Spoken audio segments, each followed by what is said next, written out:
Welcome everyone to another episode of Girls That Game, our monthly podcast where we talk about the games we love to play, our streaming experience, and everything in between. I'm AlteredCalyx. To the right is featuringFlewt, and we're Girls That Game. Hello. Yes. Alrighty, Flewt, talk to me. What's been going on since last we chit-chatted? My goodness, it has been a busy month, Calyx. Yes, tell me. Real life has been a lot this month, so there's definitely been a little less gaming. But you know, things are looking up, so excited to pick up all the hobbies again, streaming, gaming, the whole shebang. Yay! Yeah, like we talked about last time, I ended up putting a pause on Yes. Warhammer Rogue Trader. I just feel like there's a lot of work to still be done on the game. Like we talked about last time, you know, there was a huge update, lots of stuff fixed, but I'd really love more of that. And the last stream I did of Rogue Trader was kind of the epitome of what I was talking about in terms of it being a massive time sink. What happened? I was trying to go do a side quest. So that requires going to the big galaxy map, charting a course to the system that I wanted to go to. A lot of that course was dangerous. I didn't want to spend a very limited resource pool to make it safe. And it was multiple dangerous jumps. So in a 2-hour stream, I got caught in a couple of dangerous combats while trying to travel to a side quest. And I essentially did no progress whatsoever. Oh my gosh, and it was horrible. That was the full 2 hours. It was quite frustrating. Gosh. So yes, there's a pause on that. And then I picked up. Right? It's just, I enjoy it so much. But it's a big game. And there's only so many hours in my day. Exactly. Especially if the load times are that long. Yeah, I can see. Yes. Like, I'm sure they'll work on like performance issues and stuff, you know, right? I really hope so. And that was another thing that we touched on last time as well. Multiplayer load screens are so long. I felt it. Like I started that 2-hour stream on my own. Load screens, lickety-split, not really a big issue. And then as soon as Hemi came in and joined again, suddenly we were having these massively long waits for every load screen. And I was like, okay. Yep. let's put this down for a bit. Good call. Yeah, so we'll come back to it someday, and I'm looking forward to that. But good. in the meantime, I started playing Unicorn Overlord. Yes. I saw you playing that. Yeah, how are you enjoying it? Yeah, it's so much fun. I don't know how much you've seen of it. I've seen, it looks like I've never played anything like it, so first impression, it looked like it's almost like a, I don't want to say battle simulator, but it sounded like you were choosing your party and then choosing all the stats and stuff like that, and then go type of thing, right? Like, but I'm sure you can explain it a lot better. I find it so hard to explain, but to set the stage, it is the newest game from Japanese developers Vanillaware.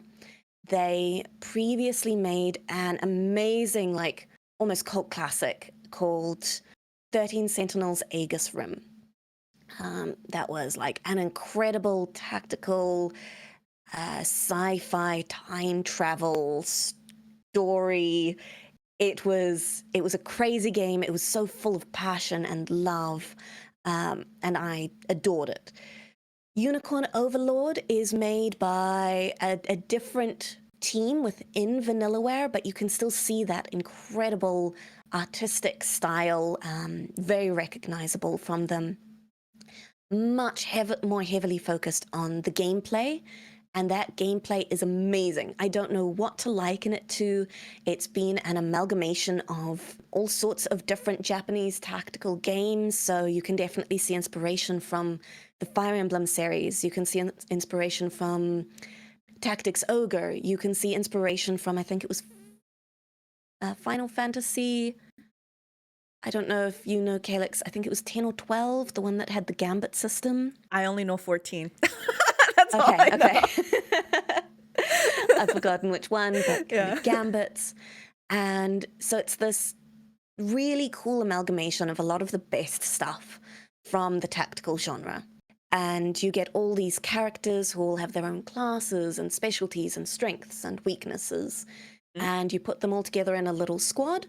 And then you get almost a real time with turn based war map for each little stage. Mm.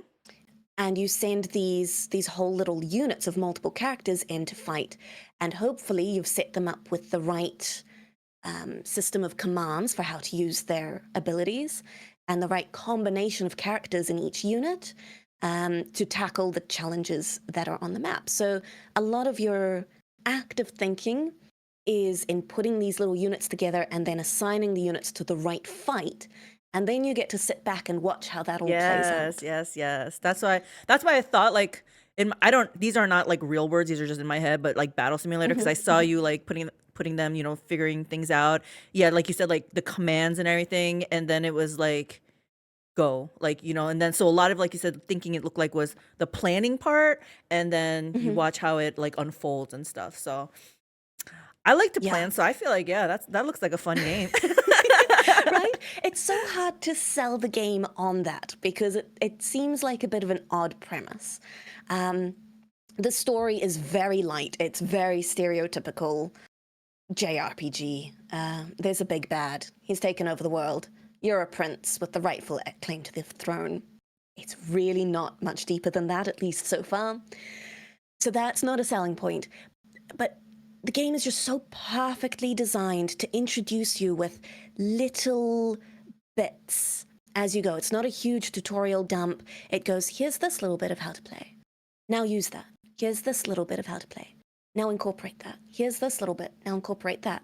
And I am hours into the game, and it still goes, here's a new unit type. Now learn about that. Oh my Here's gosh, this really? new unit type. Yeah, and this is how Wow. battle can evolve. And it's so approachable. It's never got to that point of like, oh my gosh, this is so overwhelming. I'm like, I don't know how to do this. That a lot of tactical games can get to. Oh yeah, like just over my head type of thing. Yeah, so that's great. Exactly. Yeah. And little cutscenes are very bite-sized. Again, the writing is definitely not the draw point, so it's nice to have these short little cutscenes. You get introduced to who's who, you get a little bit of character for each one, and it's done. It's like perfect. And then fights aren't too long. There have been a couple of big epic stages that took a lot longer, but most of the time you get in, you're done within 10, 15 minutes. And that is so Nice. approachable for a turn-based tactics game. So, So you feel progress in that game? oh yeah, a lot. And it's awesome. And it's just very Moorish. You get little bite-sized chunks of gameplay, and it's constantly evolving. You go, yes, more. Yes, more. So, great fun. I'm definitely going to continue playing and streaming that one and seeing where it goes. Excellent. Yeah, lots of fun. What have you been up to this month, Calyx? Wow, I feel like I dabbled in a bunch of stuff. I finished the Rogue Trader late February. Woohoo! Yeah. And some final thoughts there? Oh my gosh. So yeah, remember how episode 1 and we were talking about it, and we had mentioned how I was like, I'm not sure about this game in the very beginning, to the point where I was like, this is great, it's better than BG3. And then towards the end, it came back down to earth. It was just like, Okay. it's like, I think the lore carried it, honestly. Like at the end, I was just like, it's an okay game. I still love the lore. I'm still listening to audiobooks from 40K because I think it's an amazing setting.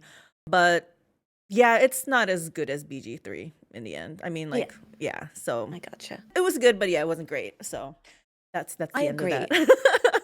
I'm really happy. Honestly, the biggest thing I'm happy about is that I got introduced to the world of Warhammer 40K. That Exactly. was so cool. Exactly. Same. So for that, it will always have a soft spot in my heart. So yeah, there's that. Then I Awesome. also dabbled in Last Epoch that came out in February 21st. I finished the campaign on that, and I had no interest in doing more. Okay. It was fun, but I kept comparing it to Path of Exile. And to me, Last Epoch is not a polished game in my opinion. Like Path of Exile has Oh. all these awesome like voiceovers, and the world feels epic. Last Epoch, I was just like click, click, click. At the beginning, I was trying to get into the story, and I was like, I don't really care anymore. Like it wasn't gripping me. I was like, whatever, whatever, whatever. So I finished the campaign, and it was good, but nah, I'm not gonna do more with it unless they do a lot more. The voice acting was so Gotcha. bad. I was just like, Was it really? it was so bad. I was like getting so triggered by it. Oh no. Yeah, especially since we've been Ah. spoiled. What was before that was the Rogue Trader, BG3, and then so these guys with their lines, I'm like, this is bad. This is really bad. So, Oh, that's yeah. unfortunate. Yeah. I remember I really had my eye on Last Epoch. I thought it looked like a really fun ARPG, Mhm. and I really wanted to catch your streams. I don't know if I just happened to be busy while you were streaming or what Yeah. happened, but I didn't really get to tune in at all. Yeah, that was So, just bad timing, probably. yeah. So, what was the general vibe? I remember watching the trailer and being like, generic story, not interested. But was there anything about the combat that you really loved? Yes, Or was it all actually. pretty average? So the character building, the building your character, it's like it is a ton easier than Path of Exile. So that was really good. I love that. I actually like their character building, their style, how they did it. It made sense. It kind of is a mixture of Diablo 4 with Path of Exile. It's very nice, I have to say. I can't not good at describing it though. Like it was still fun. Like I'm glad I wasn't like, God, why did I waste my time? No, it was still fun. It's just I didn't really feel like doing more than the campaign and stuff. So I was like, No, for sure. yeah, I'm done You with had your that. time, you had fun with it, and Exactly. that's that. Exactly. And then let's see, we dipped into Warhammer 40K Mechanicus only because I wasn't quite ready to leave Warhammer 40K universe. So Gotcha. we started on that. I did a few episodes on that, a few days on that, and it was fun. And that's definitely a pause. Like I do want to finish it. Ooh. It's just that all of a sudden I kept hearing about Dragon's Dogma, right? And then it's just so happened that Steam had a mega sale, and it was less than $5 for Dark Arisen, their Yeah, it first was one, right? so cheap. Yeah, so I was like, okay, let me buy this. Let me test out the waters. I know it's an old game. It came out 2016, but I was like, let me just see, what it's like, whatever. What are the classes like, type of stuff like that. So I only played it for a little bit. Then Dragon's Dogma, the character creation came out. And you got sucked in. Yes, I got sucked in big time. Like it was a free download on Steam. Just so good. I know, right? It's like great advertisement too, right? It's like, yeah, Yeah. try this character creation out. And then your first whole stream is not like on launch day is not about character creation, right? You can actually play the game on launch, right? But yeah, so Absolutely. the first stream, when I was making my main character, the Arisen, it took me 4 hours, which is a record for me. I've never, yeah, it was Wow. like 4 hours. And then Flewt, let me tell you, after the stream, I spent a couple more hours tweaking it. And then Yes. after that, I had to do more. Oh my gosh. In all, 18 hours in character creation. Not just all on one character or Wow. two characters, it was just, but because I was having fun creating the characters and all that kind of stuff. Very nice. I know you downloaded it too. Yes. And had a great deal of fun with it. Yeah. Yes. How long did your stream go? Oh, stream wise, I downloaded the character creator off Steam. And I didn't get too into it because I knew we were going to purchase the game on PlayStation. Oh, And okay. I didn't think those creations would carry over. Yeah, they probably don't do So, cross-platform, right? Yeah. no.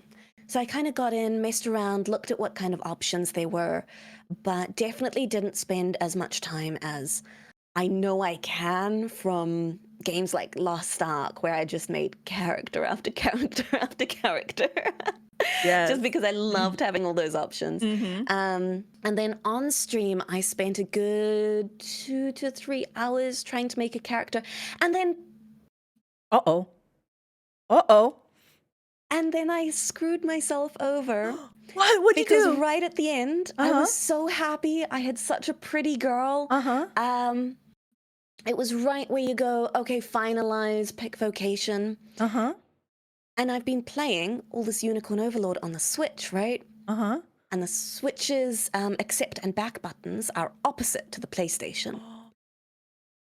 And so I Uh-oh. thought I was selecting vocation. I was Uh-huh. distracted. I was talking to Hemi and chat, and I backed my way all the way out of character creation and deleted the whole thing. Oh my gosh, Flewt. So couple hours just down the drain. The despair. Like, Did you rage quit after that? What happened? I had to rage quit stream. I was like, I'm so sorry. I cannot continue. I have to leave. Quite understandable. Oh my gosh. Yeah. And then I spent a couple of hours after stream just on my own, like, I've done all this before. Yeah. But Oh I ended my up gosh. making a slightly different character. I ended up being super happy with her. So I think that all in all, it was about 5 hours for that character. Okay. And then probably another couple on my pawn. Mm-hmm.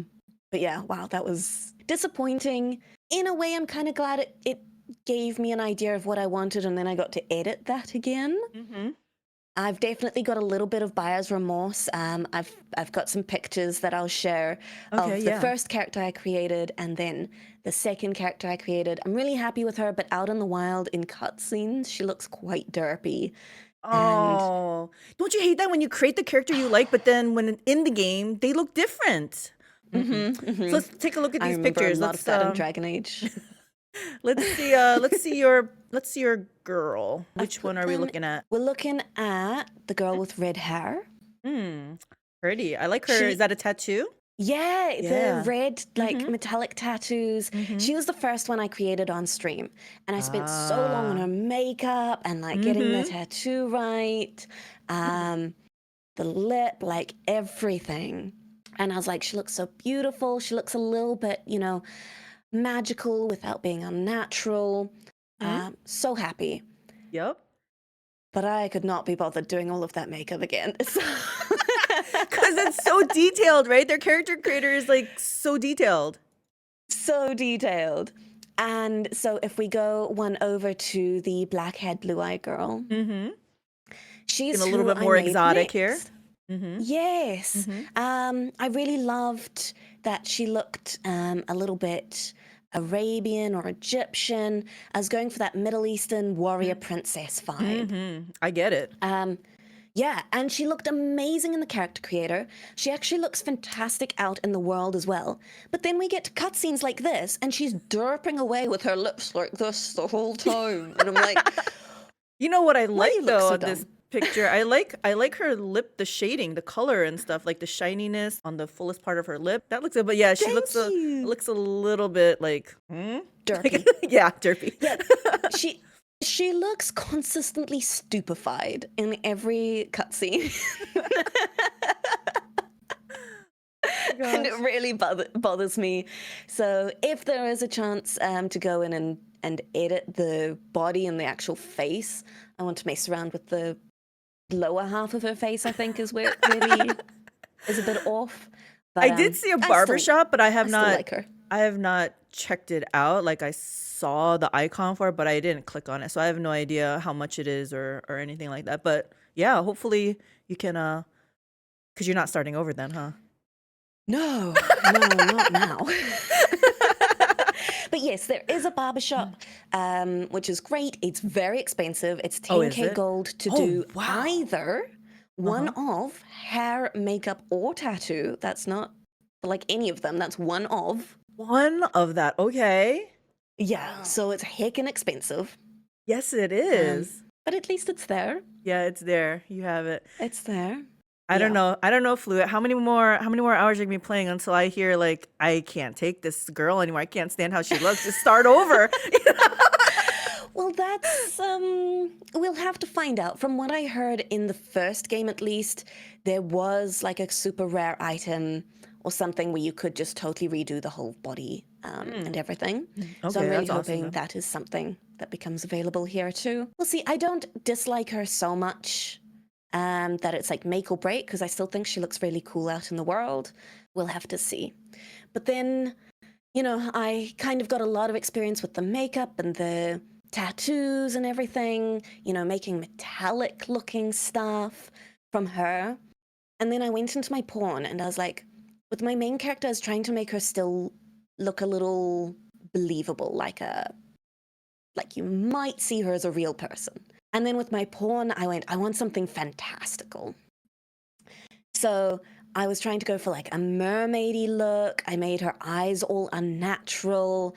I added a lot of metallicness to her tattoos and her blush, like the makeup on her cheeks. I tried to go for a blue tone with her skin.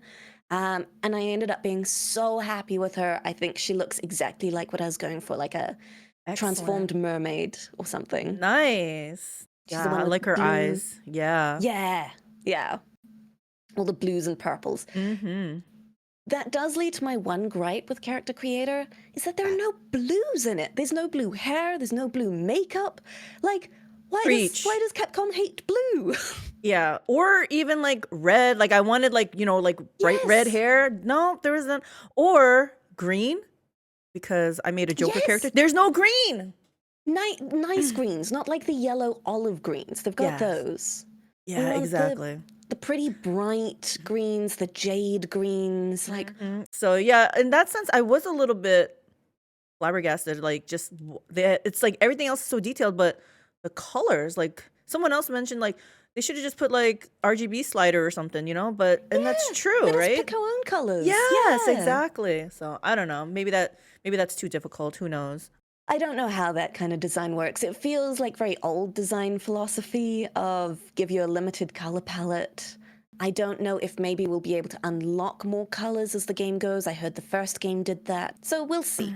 But what about your character designs? Because you were working on Harley and Joker, which I thought was a very fun concept. Yeah, the stream that I made my main character on, she was the very normal looking, and I liked it. But then I was like, you know what? I kind of want to go for a thematic party. And you know what also crept in my mind was I want my pawn to get rented out, because that's one of the ways you can earn rift crystals, right? So I was like, okay, I need something that'll stand out. For some reason, I got stuck on Joker. So I was like, I'm going to make a Joker pawn. So if I was going to have a Joker pawn, then I was going to be Harley Quinn, right? So that's where a lot of the time in the Character Creator was spent for me. I had like 5 pictures of Margot Robbie on my screen. I'm like, with, in different like angles and everything. I'm like trying my best to make it. And I'm like, you know what? I give up. I'm just going to call it a Harley Quinn inspired Archer. I was like, I mean, you can tell because she's got the red and the blue eye makeup type of thing. I love it. Yeah. So yeah, it doesn't look like Margot Robbie, but it's inspired. It's definitely got the Harley Quinn vibes. Yes. I think that leads me to a lot of my thoughts on Character Creator, in that we've seen people make these incredible things, but also it offers a lot of depth in the character creation, but it's also very limited in some aspects. Yeah. Agreed. Yeah. And plus I don't really know how to nuance it, I guess. Like I'm like looking at it and I'm like, why doesn't this look like Margot Robbie? I'm like, she's got those 2 eyes, she's got the eyebrows, like she's got a nose, and it's like, why is it so different? It's like, yes. Yeah. And I think part of that is like different sliders or in different tabs. Even if you're still working on the eyes or still working on the nose or still working on the head, you have to go between different drop-down menus. I think more hair options, like let us choose, highlights or sections of hair that you might want to be colored differently. That would have been a really nice addition for making some of these more inspired characters. Agreed. They needed more hair options for sure. And then my main pawn that I made is, once again, Joker inspired. Like you can... Yes. It doesn't look like Heath Ledger. Yeah, I think you did a great job with him, though. Thank you. Because, I immediately know that's Joker inspired. Right? Exactly. It's Joker inspired. Exactly. But it was so cool. I mean, no one's ever going to see this unless they zoom in on it. But I gave him like stitches going across over, on the lips Oh, because, nice. the lips and stuff. So, Mm-hmm. and Mm-hmm. then, yeah, I was doing some searches online and some people are so freaking good with the character creator. Like, I saw, there was an Arnold and, the Terminator stuff. They had the metallic look with the red eye. That looked freaking Oh, I awesome. love that. That is so Gandalf. cool. Yeah, Gandalf. I mean, these people, they're freaking talented in this character creator. Like, it looks like Gandalf. Rock, Right? Timothy Chalamet, Tyrion. And then they had some wacky ones like Saw. Like, holy, Yes. That is so terrifying right? Like, and how did also they kind of do that? incredible. Yeah, like, Mm-hmm. wow. Like, props to them for doing that. And then, I don't know, do you watch anime? I do, yes. Do you know the My Hero Academia? Yeah, So the yeah. All Might one, I was like, oh my gosh, that's so freaking It's awesome. quite impressive considering, you've got a very animated cartoon Yeah. style Hmm. that's been translated to Dragon Dogma's very natural, realistic looks. Exactly. Very impressive So I stuff. thought, Really yeah, clever. I thought they did a good job on that as Hmm. well.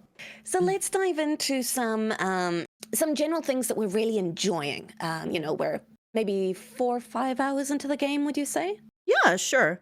You want to go Ish? first? Yeah, for sure.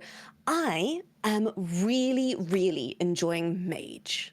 You Um, are. That's good. Because you were asking about that, I like, remember, because you thought it might be like too slow or something, but yeah, hmm yeah. Of all the options that you have at the start, you've got the 4 base classes or vocations of Thief, Fighter, Archer, and Mage.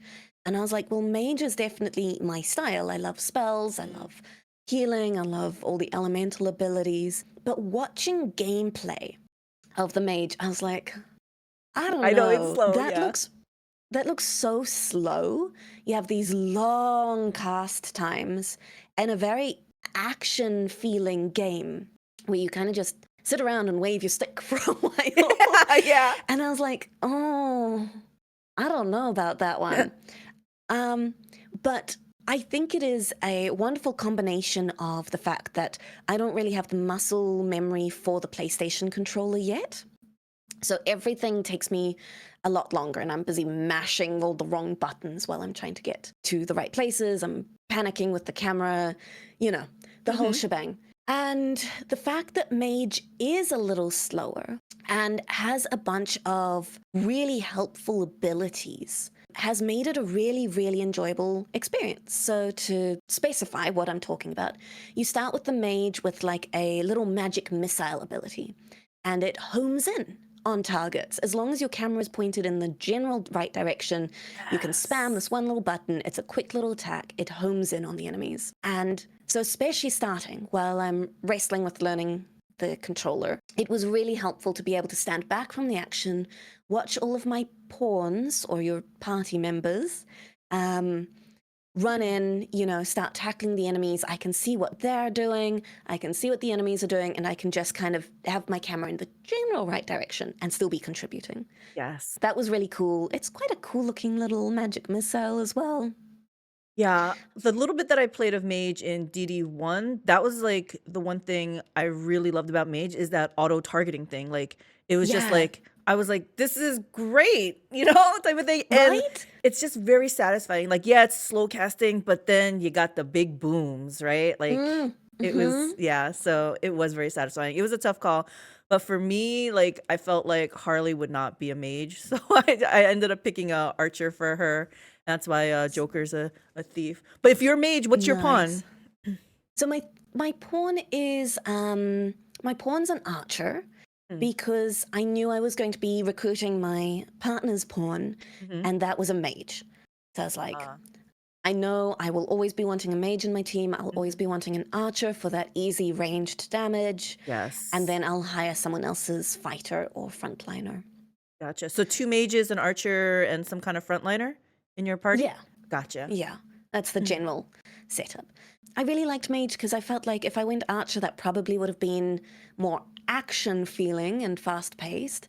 But I did not want to try aiming with the controller. And I didn't want to be running after all the enemies constantly with a melee fighter. Mhm. So I'm super happy with Mage. And then you've got really cool Yay. abilities like being able to jump in there and heal your team. And Yes. you can set up a shield so you don't get interrupted. And the lightning is so satisfying. Oh. That is great. So I'm having so much more fun with it than I thought I would. It doesn't feel as slow than it looked when I was watching gameplay. Perfect. So Sounds that's really like you cool. found your calling there. Oh, it's so good. How are you finding Archer then?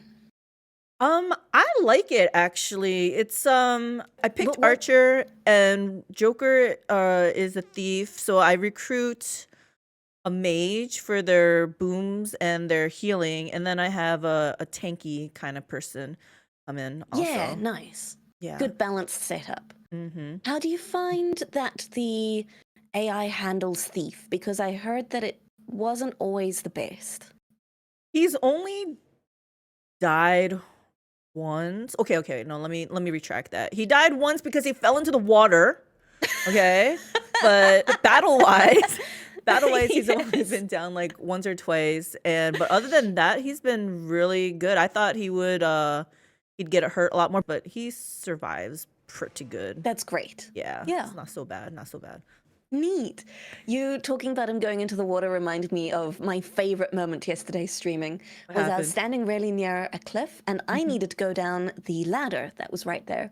So I like started walking towards it and Hemi's pawn was right next to it and I like bumped into him. It bumped him backwards and just yeeted him backwards off the cliff into his God. Oh my gosh. it was hilarious. It was very good. But that was an introduction to pawn death. Yes. And isn't it funny that I'm just gonna mention this because you mentioned ladders. Like the pawns, oh my gosh, every time we come back ladder, they're like, there's a ladder. They love Yeah, ladders. they love ladders. It's like, what the Oh my heck? goodness. I was so far away from any ladder in the first little village area you come to. And my pawns were immediately like, ooh, that ladder looks good.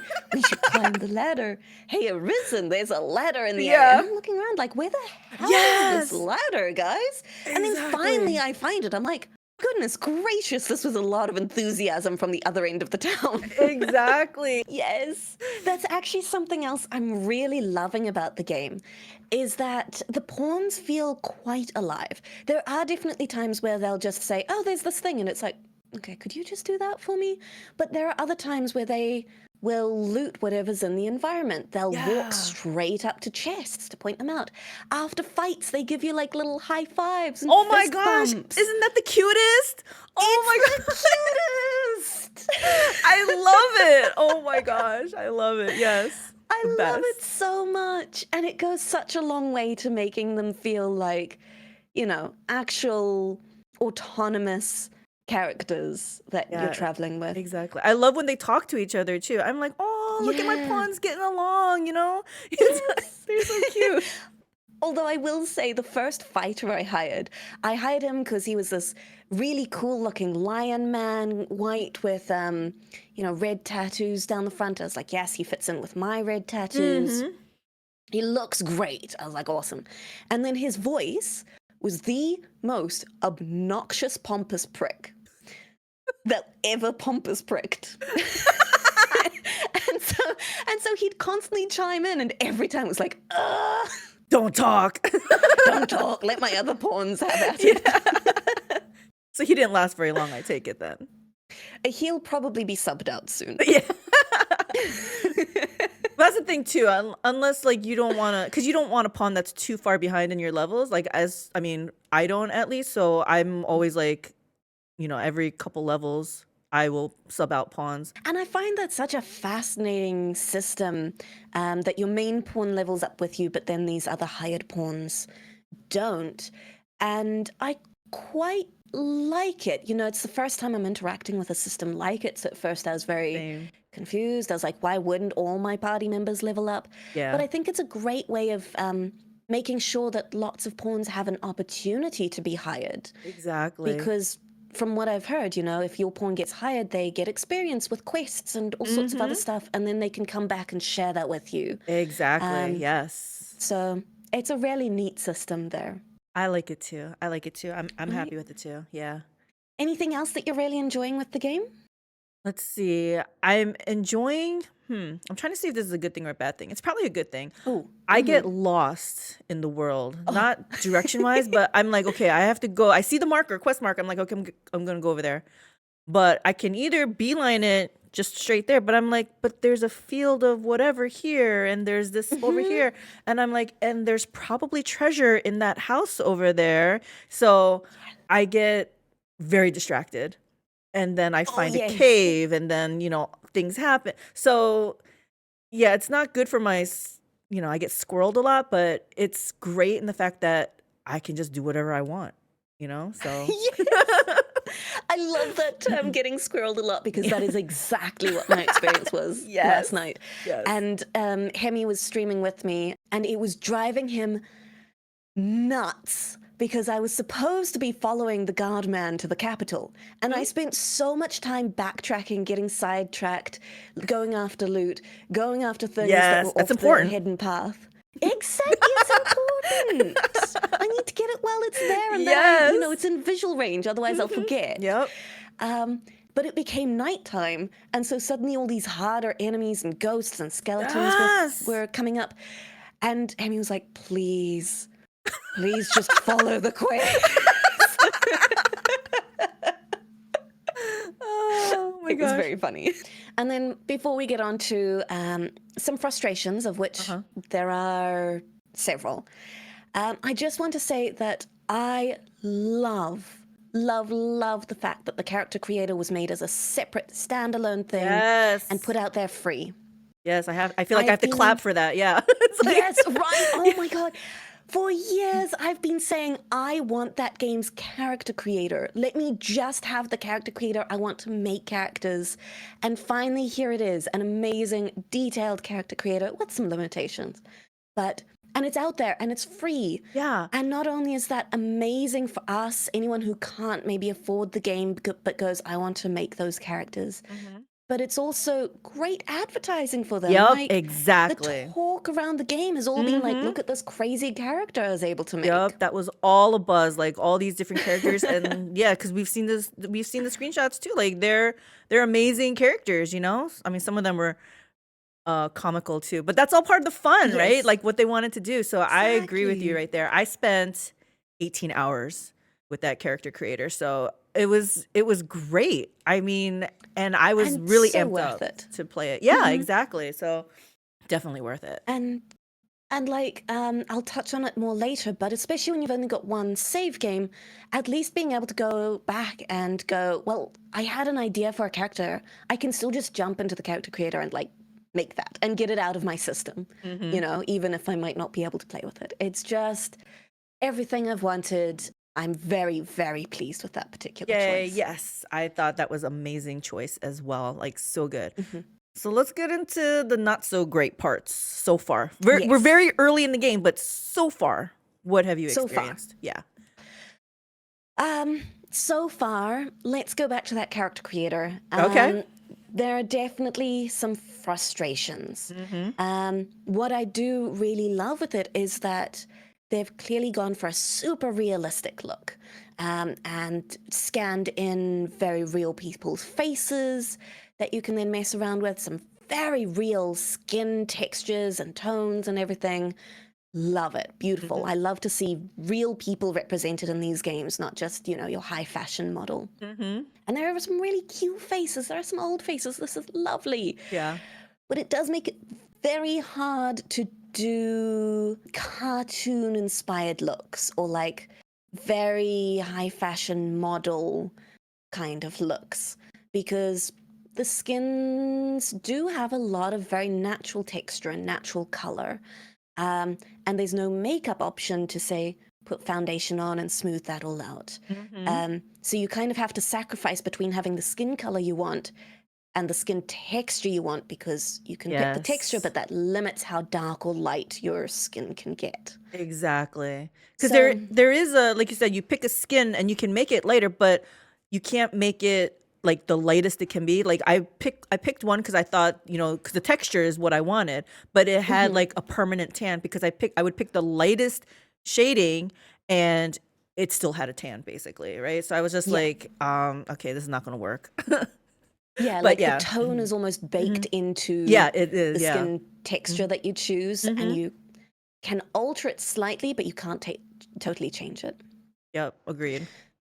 So, yeah, that combined with the limited colors and like some beautiful hairstyles, but not a huge variety and very limited hair colors, gives you Exactly. this amazing character creator with lots of sliders and lots of customization that still doesn't get you what you want. Exactly. Where's the color slider for the hair? My Joker needs Yeah, green hair, but I had like a yeah. something that kind of looks green in the right light, but Mhm. it's not like super obvious that it's green, right? Type of thing. So yeah, and I think Yes. I think you're a fan of blue. You said right, so Yeah, like my mermaid girl. I hmm wanted her to have blue hair and like some blue makeup, and that's just not there.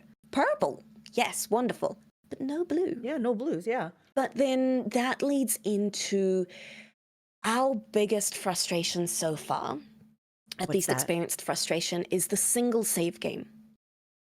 Yep. Yep. Yep. Um, which is just to me comes across as so strange for an RPG, like a big RPG with which you can customize your character to such an extent. And at least to me, coming from other big RPG franchises, yes, I haven't played Dragon's Dogma or it's inspired by games. But from other RPG franchises, people make multiple characters. They start multiple characters. They maybe have Exactly. multiple runs going. Mm-hmm. You start a character, and like me, you go, oh, they look derpy. Hold on, let me restart. Yes. But there's just no option. You start your save game, and that's it. There's no new game. There's no load from a previous thing. You have one save. Yeah. Well, that's That will actually autosave. yeah, exactly. That's actually an issue that was brought up, and I saw on Twitter that they are addressing it so that you are able to start at least a new game. But I think they're still gonna do just a single save because I think in DD1 there was only one save as well. But that still shocked me too when I was playing DD1. I was like, "Wait, there's only one save? Like what?" Yeah. So, It's but at it's least you could start over in bizarre. that one. This one you can't yet. So, You can't yet, yes. yeah. And we encountered that in several issues. Like I mentioned before, my partner and I are sharing a copy of the game because it's heckin' expensive. It is. Yes. And so initially we were both going to play on his profile. We were like, that'll be fine. We'll just keep separate saves. Obviously, that's not an option. So, I mean, not a biggie. At least we can create separate PlayStation profiles, keep saves separate that way. But if that hadn't been an option, or if we hadn't been able to anticipate that, it would have been a massive bummer. Yeah, no, I'm glad you were able to find that workaround though. Exactly. Yeah. And then, like we mentioned, Hemi started his playthrough. I thought he'd made a very handsome character, but he got to the point of making a pawn and went, oh, I like this way more. I want to play this. And so he went, I'll just restart my game. No problem. Except you have to go through and actually delete all the data from your profile, Wow, yep. from the game to be able to start anew. It's not huge. It's not like a massive barrier, but it's weird That you can't start new. Yeah. frustrations. Yeah. No, it's true. Yeah. Yeah. The frustration Makes is things real. more difficult than you think they should be. Agreed, 100%. But it also leads into things like your autosave will override your manual saves. So you might save somewhere really convenient for yourself and then get almost soft locked in an autosave that has you practically falling off a cliff or starting a fight with enemies in a really disadvantaged position. I heard of one reviewer who accidentally got out of bounds, died, and then got loaded into a spot where they could not move from, but it autosaved there. Oh my And gosh. What a and so you bummer. do have in saves, thankfully, that you can fall back to, but those are so infrequent that was hours of progress lost. And what's up with And it's, no F5 for quick save or just no quick yeah, save, I guess, right? yeah, you can't manually quick save. You have to Yeah. go in and Yeah, like exactly. I'm like, I just want a quick do the save. I full just want a quick save. save. Yeah, but no, you have to like do a couple extra steps. I'm like, That's a ah, holdover, I think, from it being a console game rather than a oh, PC game. Because on gotcha. consoles, you don't have a quick save button usually. Gotcha. Yeah, and see, I only play the PC stuff, so I'm just like, where's my quick save? I'm Like, Yes. And on that matter, the controls that I'm not used to, that's fine, have been really nice for the PlayStation controller. But from what I remember of the first Dragon's Dogma, the PC keybinds were atrocious. So how is it with yes. the second game? It's still atrocious. And what Oh. kills me is like for some reason, so they have the keybinds for like, to replenish stamina, health, there's like, I don't know, several of them. The thing is, so I try to hit a keybind, I'm like, I just want W or something, right? It's forcing another toggle, like, and I guess it was control for me, but control W. It's not just W, it's control. I'm like, but I want control W to be something else. No, that is gonna be W. That is gonna be control W, but then I can't use the W key for anything else. Like it's a conflict. So I'm like, what the heck? Oh, So it's still no. very limiting. I'm like, what the heck is but it's confusing to me because there are some keys where I can have like the letter T and then I can reuse that letter T for something else. But for other things, and I think it's more like the battle stuff, I can't reuse any of those. So I don't know. I spent a long Wow. time like off stream finagling with the keybinds because I'm like, this is so horrible. And I'm gonna try it out. I had to mess around some more last night. So later tonight, I'm gonna try it out and see if that's better. But hubby's like, you might have to break down and get a controller because all I hear from over there is you complaining about the controls. I was like, oh. So yeah, Yes. I might have to break down and buy a controller. But yeah, it's definitely not optimized for PC. It's definitely optimized for a controller. So, Very much. well, okay, not PC. I should say it's not optimized for keyboard. I guess keyboard mouse users. And this is such a frustrating reoccurrence with Capcom games, because last episode we were talking about Monster Hunter and how frustrating Yes. the keyboard keybinds are there. Yep. Those were It's like, atrocious come too. on, Capcom. Other games have managed to do this. You have to do things Exactly. differently for mouse and keyboard. Exactly, but no, they don't. I mean, at least I made Monster Hunter work though. I mean, I'm happy. The gameplay is smooth, and I love that game. But this game, it's not 100% smooth yet. I feel like it's still a little bit awkward, so that's why I have to mess around. I might have to map some keys. I have an MMO mouse, so maybe I will map some key combinations or something on there Ooh. and make it work. So I don't know. We'll see what happens because I can. Yeah. There are some keys that are available like on the right hand side of the keyboard, like like P, L, O, but I'm never gonna reach that with my left hand, right? So, but if I map it on my mouse, maybe it'll be different. So I don't know. We'll see. There are a couple more options, but yeah, we'll see what happens. Um, Yeah, I hope you can work that out. yeah. So the keybinds were definitely a nightmare for me.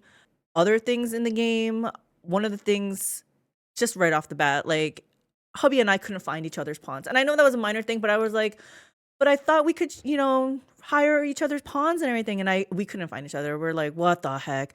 Turns So out what happened there? that was a bug, and they fixed it the next day. So the next day we were able to hire each other's pawns, but it was just, one of Woohoo. those, yeah. So it all worked out on that one. And then the other thing for me was related to pawns. The pawns, I was hoping the AI would be a little bit better, and maybe it is, but they don't follow me where I want them to. Like I was jumping over this like little from one cliff to another. There was water underneath, but there was loot over there. So of course I had to go over Ah, there, right? And so yes. I made the jump, but my pawn didn't make the jump. He fell in the water and died. Just he couldn't No. get out. I was like, "Are you serious?" So that was a And were little bit you able to frustrating. revive him?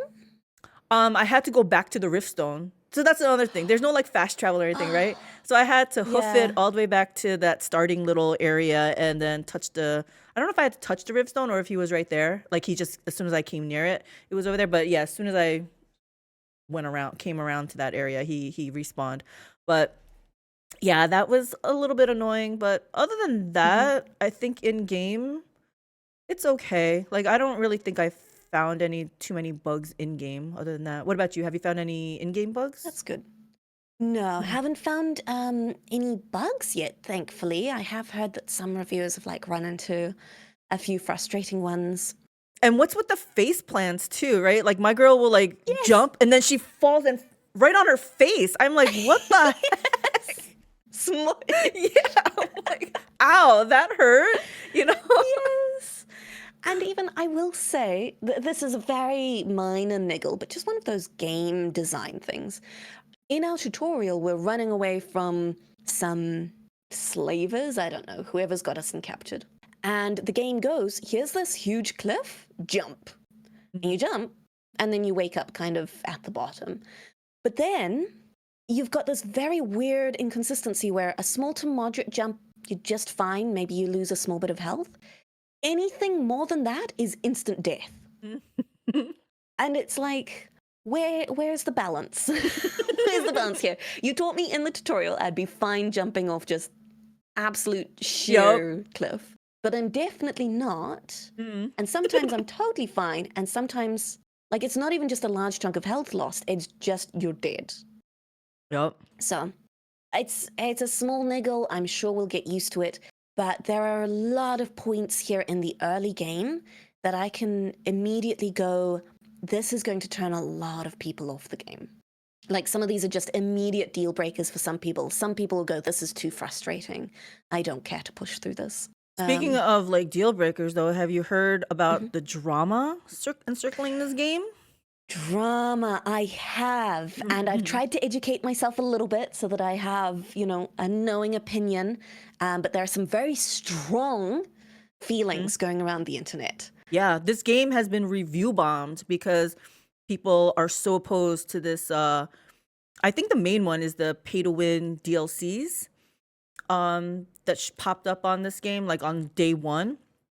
And the Day deals, one. yeah, and I think that's what kind of rubbed me the wrong way too. Like usually games, it's just released, and then maybe down the line they'll have some DLCs and stuff. But it's like right from the bat, they're like, "Yep, you can pay some money for this currency," and I think that turned off a lot of people right off the bat. Well, yeah, and I think that is totally understandable. Not because you need these things that are being sold as DLC. They're not. They're just microtransactions. But let's set stage. You are paying a full-priced Yep. AAA game.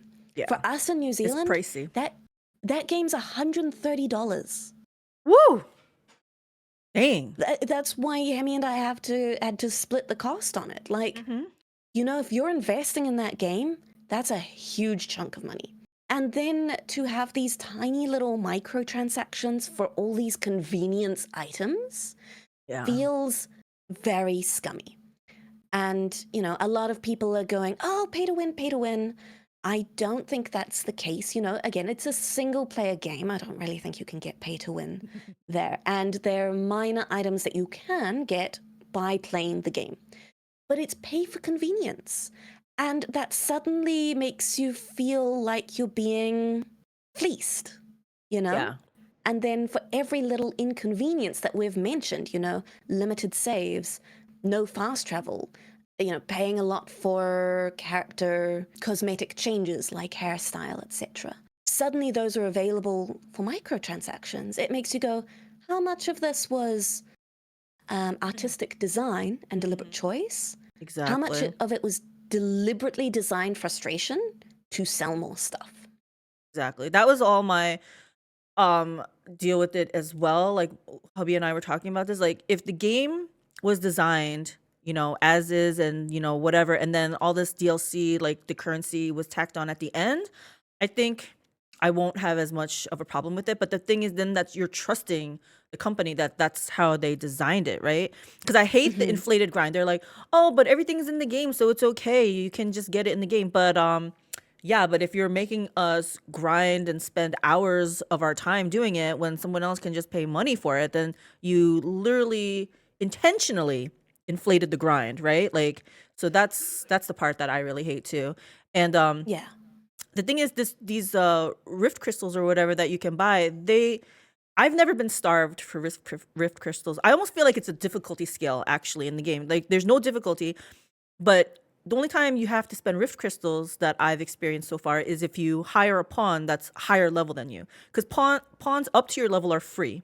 You can also rent your anyone on your friends list pawns for free as well. But the higher the level above you, the more rift crystals it costs. So I guess for a person who says, okay, so this fight is too hard, let me hire, higher level pawns to help me out. And I guess that's a way to lower the difficulty then because you have higher level pawns to help you out. They'll have more hit points, more abilities, more skills and stuff like that. Um but I don't know. So I feel like to a point some people are inflating the issue a bit because it's to me I don't at least from my point of view right now because I'm still early in the game, but I don't really feel like it's pay to win because I've never felt like starved for these rift crystals. You know what I'm saying? I don't feel like, oh my gosh, if I only had 500 more rift crystals, I can do whatever I want.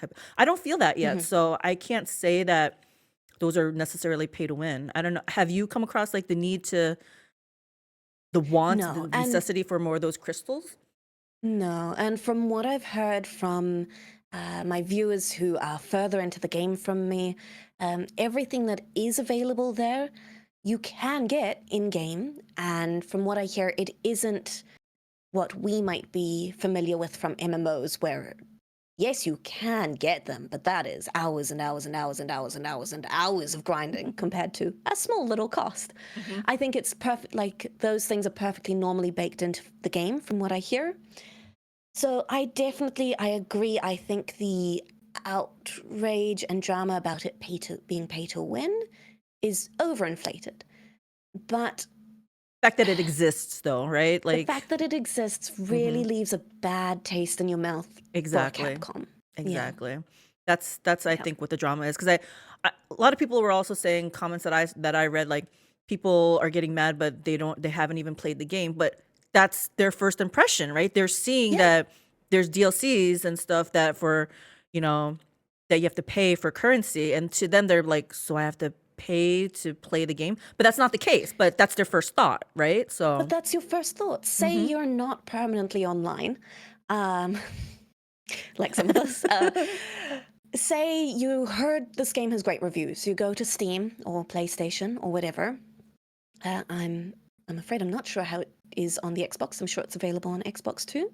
I have no idea either, yeah. Um, and you go to the store page and you go, okay, this game is anything from, uh, you know, 80 to $100+ depending on your currency. And here's the game. And wait, here's all these add-ons. Yeah. Wait, Like here's all right these from the DLCs. Do I start? need Yeah, these? Like I exactly. was looking through them. The description of one in particular that I was looking at was even had me suddenly going, wait, do I need to buy this? Mhm. Like this sounds really convenient because Mhm. it says, gives you a camp supply kit or whatever it was, and permanently unlocks the ability to buy these in game. And I was like, wait, can I not It buy makes these you in game? think, yeah. Right? Exactly, yeah. And then I looked further into it, looked at the reviews. They said, yes, you can get these, um, in game. You do not need this DLC whatsoever. But that's just such a, again, scummy It's that little yeah. A little bit thing bad to have on feeling. there. Exactly. Mm-hmm. And I know we Mm-hmm. mentioned it's a single player game. You don't need to pay to win type of thing, right? It's just let us just have a game, a complete game. No microtransactions like BG3 did it. Just Yeah, saying, right? yeah. And it comes across as so respectful. It feels like Mhm. Larian Studios, the developers of BG3, respect your money and respect your time. Yes, agreed. And, if you look at interviews with them and everything, you very much get that sense. But even as someone who doesn't go that deep into it, you can feel as a casual consumer that you've come across, you've paid, and you've got a really high quality product, and you can enjoy that product as is. You're Yes. set, you're good. Wonderful. What a Mhm. level of trust that you build then between the developers and the consumers. Yes, exactly. Like I would play whatever game they put out next, right? Like Absolutely. Because I feel exactly. like I'm going to have my money and my time respected Exactly. from them. Exactly. Yeah. Oh, yeah, Um, so that was a lot of drama there for that game. so much drama. Mhm. And I think it's brought up a lot of very, while over impassioned opinions, some very important conversation around this game in that, is it worth playing out the gate? Is it worth paying full price for when, there are some odd design decisions, some frustrations, and then publisher greed just really getting its claws in there? Yeah. They could have hit it. They could have hit that greed a little bit longer, right? Before they Mm. unleashed it right on launch day type of thing, right? It's like Mm-hmm. because I think everything compounded on each other. Like it's too expensive. It's, there was PC performance issues for, AAA game. So it's like all these Mm. things are just like compounding and it's like review bomb. I was like, what? Oh wow. But it's like such a great game. So yeah, It it's is. And yeah. the core of that is such a great game. But like you said, there are some things that are going to put people off. And when you go in and you pay full AAA game price, there's an expectation with that, Expectations, exactly. you know? And the Exactly. game doesn't quite reach them. And so I can understand some frustrated or unhappy customers leaving bad reviews. Yeah, I'm looking at it right now. It's mixed reviews now. Overall is mixed Okay. reviews. Yeah, I mean, like it's mixed reviews when I feel like this should have been a positive review. I mean, I think the game is beautiful.